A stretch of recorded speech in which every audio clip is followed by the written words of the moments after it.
Dragons, the third most important part of this game after only dungeons and the ampersand. But dragons in D&D often feel like just a hue change of one another and can be pretty repetitive, so I began to search for a more interesting form of dragon. I poured through fizzbands, through various mythologies and countless fantasy books in preparation for this video, and I found what might just be the greatest depiction of dragons in history, a children's movie from 2010. In all seriousness though, How to Train Your Dragon is a really good movie that I suggest to anyone who hasn't seen it, and the dragons in it have a wonderful variety that we just don't really see all that much in D&D. So for this video, I will be walking through most of the dragons that we see in the first film, and discussing what I think we can take from them for our games. The first dragon is the Monstrous Nightmare. This one is pretty simple. I just take a red dragon and give it the ability where if hit with a melee attack or targeted by a touch spell, the player takes some fire damage back. It also has a large jaw that can unhinge similar to a snake, so I'd give it the ability to restrain creatures that it bites just to add in some more variety. Next, we have the Deadly Natter. The first thing about this dragon that catches my attention is that its breath weapon is supposed to be much hotter than the standard dragons. So what we'll do with this one is keep it fire damage but have it ignite any flammable objects in the area, and it would also turn any stone or metal that isn't being worn or carried into slag.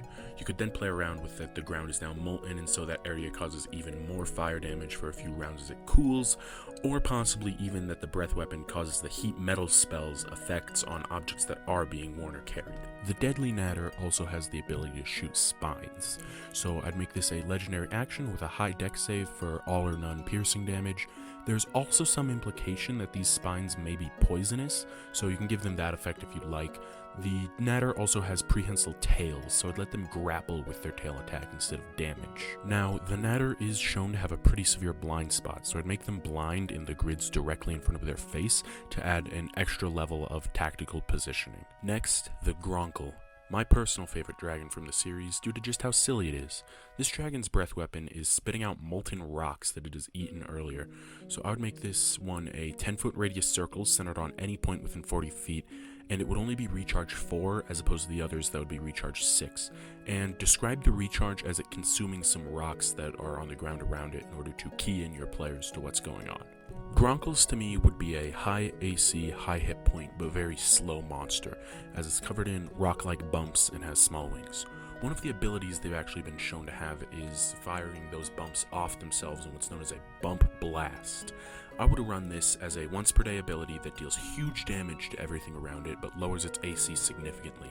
I'd also give them a Volvation ability, where as an action they can curl into a ball, which gives them a very high armor class and resistance to all damage, but they can't take any action other than to come back out. The final thing about Gronkles I want to talk about today is the fact that they can be used as a forge, and with the right mix of materials they make a Gronkle Iron. I'd rename this to something like Drake Steel, and the player's quest could be to forge a weapon in the maw of an ancient red dragon. Next we have the Hideous Zippleback, a two-headed dragon where one emits a flammable gas and the other ignites it with a small spark. First, you have to give it the two heads ability like what you'd find on an Etten. Its breath weapon, however, would be the interesting part. I'd make the gas side in action, no recharge, and it would just fill the area and provide light obscuration. Then the spark head would be recharge 6 and ignite all of the connected gas. This would deal a lot of damage to make having to take multiple turns and actions worth it, but let the players know that they could use an action to disperse the gas in their square and any that are directly adjacent, and make sure any spell or effect that states it ignites flammable objects would light the gas up too, just for fun. And finally, we have the Night Fury. It would have a crazy high stealth and possibly even the ability to go invisible in complete darkness to add to that. I would give it a high speed of around 120 feet, and its breath weapon would be no recharge but single target, high dex save for half, and make it deal radiant damage.